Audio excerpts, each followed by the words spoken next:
Yo, what's going on YouTube? Welcome back to another video, okay? As you guys can see right behind me, that is Ho Chi Minh City, Vietnam. We are in the heart of Ho Chi Minh City right now. We are at Winway Walking Street. I'm at a cafe right now. I just ordered some watermelon juice. But anyway, you see the title, man. So look, I've been to Japan, I've been to South Korea, I've been to China, I've been to Malaysia, I've been to Thailand, I've been to Vietnam. Come on, you know what I'm saying? Good watermelon juice.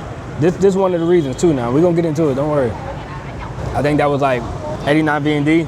Where I'm at right now in this location, it's like low-key a little bit expensive. I know it's probably a little bit loud in the background too, but I wanted to give you guys this real Ho Chi Minh City experience.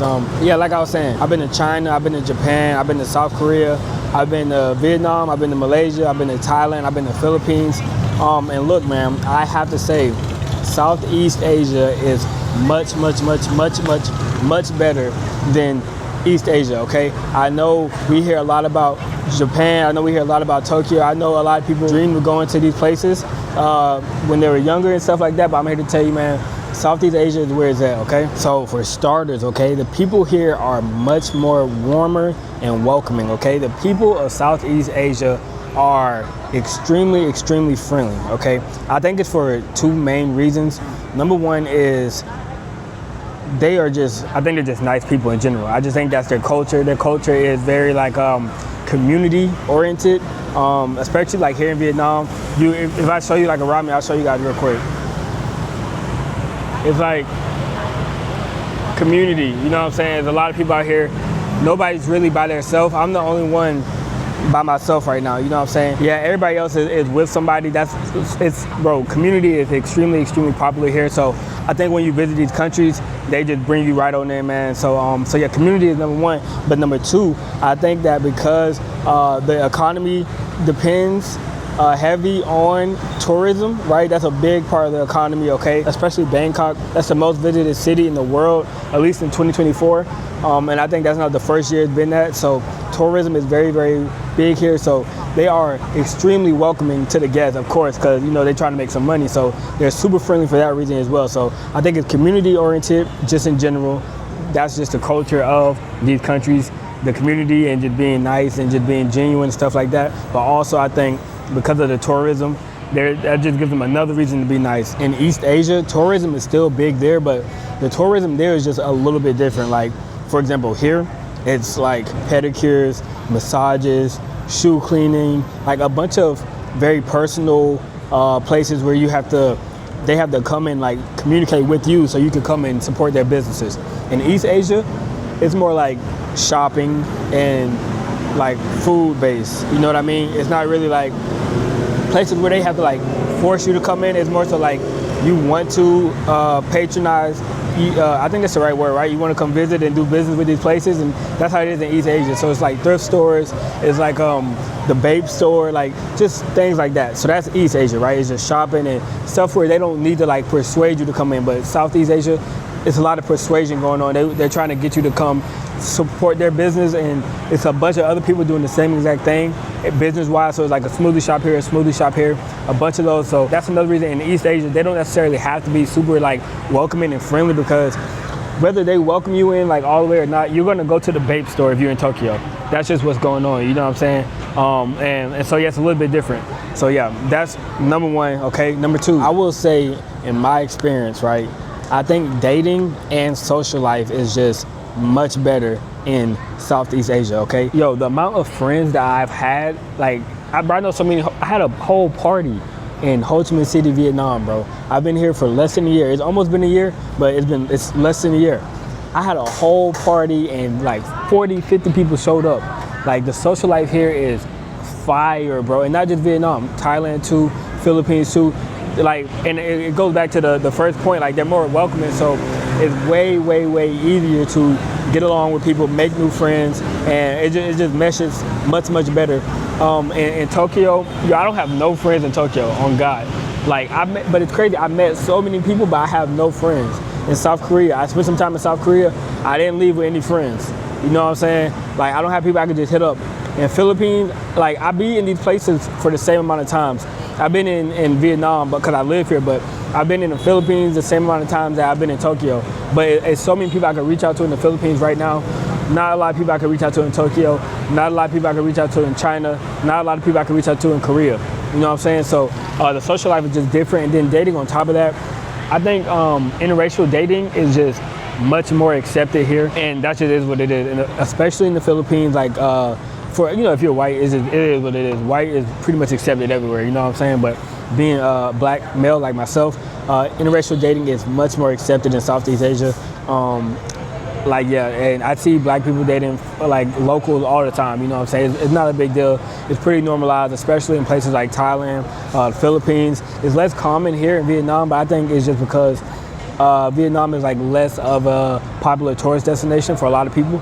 So I think that's the main reason. But it's like you said, I had a much easier time dating genuine, wholehearted women here in Southeast Asia than I did in East Asia. And I remember I made a video talking about how I didn't really feel as if Japanese women just really like black men. And you can go watch that video, argue with your mama, man.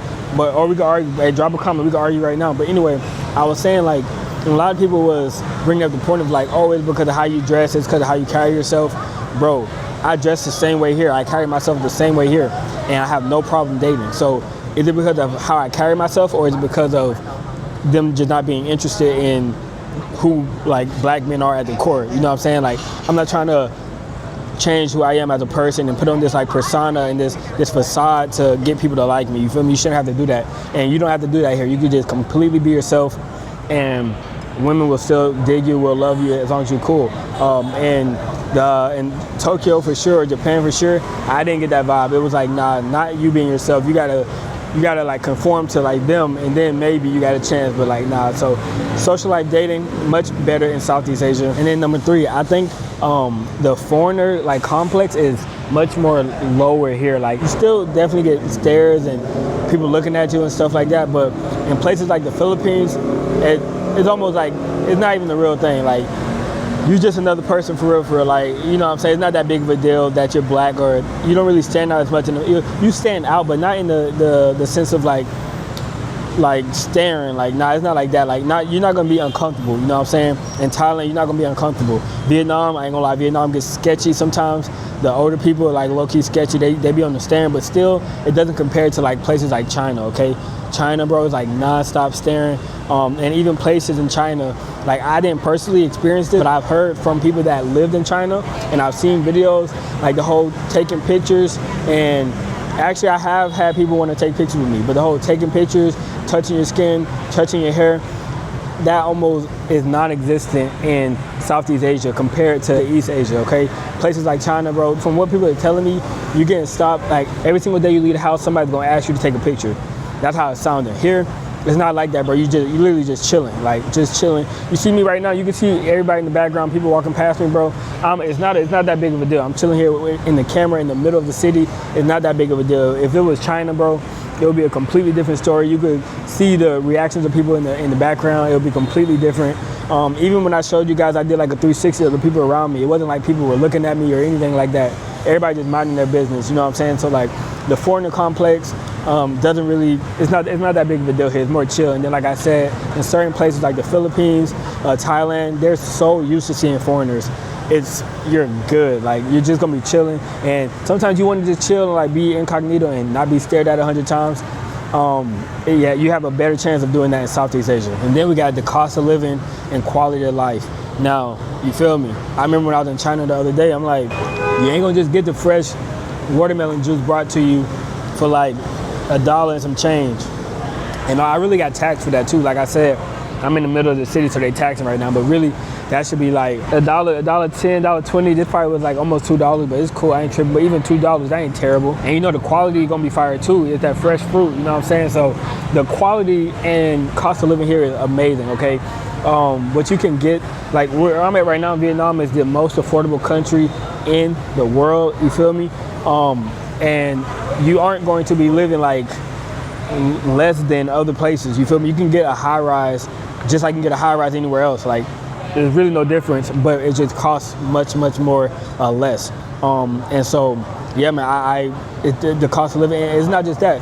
Getting around, whether that's like taxi, Grab, the flights here, much more affordable. Coffee, food, drinks, going out, whatever you could think of, everything you could possibly think of, is much more affordable in Southeast Asia than it is in Asia, okay? And to me, the quality isn't that big of a difference, okay? Like in Japan, for example, you know, Japan is known for the smaller living spaces, but you're still about to be paying a grip for that. You know what I'm saying? Here, bro, a small living place, you're gonna be paying like $200. You know what I'm saying? In Japan, for a month, for a small living place, you're gonna be paying like $700, $800, $900. Especially if you're in like Tokyo. If you're like in another part of Japan, okay, but like I said, I'm in the main city of Vietnam. If you go to the main city of Tokyo and try to get watermelon juice for $2, $1 and some change, good luck, bro. You know what I'm saying? China's a little bit more affordable. Korea is okay, but it definitely doesn't compare to Southeast Asia. And the portions that they give you here, especially in like Thailand, the food that you get for like a couple bucks, bro, no country in East Asia is competing with that, man. So that's another reason, okay? Number 5, bro, the vibe in Southeast Asia is just way more spontaneous and fun, okay? I will say in East Asia, Tokyo, Seoul, at night, it gets nutty, okay? I don't know, it gets crazy. That's what I meant to say. It gets crazy in Tokyo, Seoul. It gets crazy at night. Shanghai is pretty cool at night. But like I said, I've already said, I believe Seoul has the best nightlife in Asia. But it's only at night. It's like when everything dies down, it's like people, like, I don't know. But all the time, no matter what time of the day it is, no matter what day of the week it is. Like right now, bro, it's like it's like a Tuesday right now, like literally a Tuesday. And you see what's going on. There's a lot going on behind me. People are out. It's just much more spontaneous, much more free, much more, hey, what are you doing right now? Okay, let's hang out, blah, blah, blah. This, that, and the third, let's meet here. Parties, like, it's just way more chill, fun, good vibes here, you know what I'm saying? During the day in Seoul, South Korea, Tokyo, bro, it's even harder to like really get content unless you just are like going shopping or just something like that, going to get some food, you know what I'm saying? Here, you can do things during the day, like it's just unlimited content, bro, just because it's so spontaneous, it's so fun. It's just stuff happening all of the time, you know what I'm saying? But in East Asia, it's not really like that. It's way, way, way, way more quiet during the day. This city here is never quiet, ever, never quiet. I will say Tokyo is a little bit more, but even like during the day in Tokyo, it's really just like walking the Shibuya crossing and like a bunch of shopping and stuff like that. But yeah, but here, good vibes. And you know, I think, look, the chaotic streets, like all the lights, like it just all plays a part into the chaos, but it's organized chaos, you feel me? It doesn't get too crazy. It gets crazy. It doesn't get too crazy. It's still organized, you know what I'm saying? So that's number 5. Number 6 is, and this is kind of tied back into like the dating one, where I was like, I feel like I wasn't able to just be myself and date. Like, the culture is way less rigid here, okay? Way less rigid and much more free. You can like completely be yourself with no worries. Whoever you are, you could just come as you are, man. As long as you aren't obviously being disrespectful. You should never be disrespectful no matter where you are. But obviously, as long as you aren't being disrespectful, you can do whatever you want to do. You know what I'm saying? You could cross the street however you want to cross the street. You can talk however you want to talk. You can carry yourself however you want to carry yourself. There's no rules and regulations. In Tokyo, it's like you gotta like just be like, you gotta basically act like you're Japanese. Another example is like going up the escalators. It's like everybody stands on one side, you walk on the other side. It's not really like that here. And I'm not saying that's necessarily a bad thing, but that just goes to show like that is just an example of how rigid their society is. And if you don't fall in line, you are definitely going to be ostracized and going to be looked at oddly.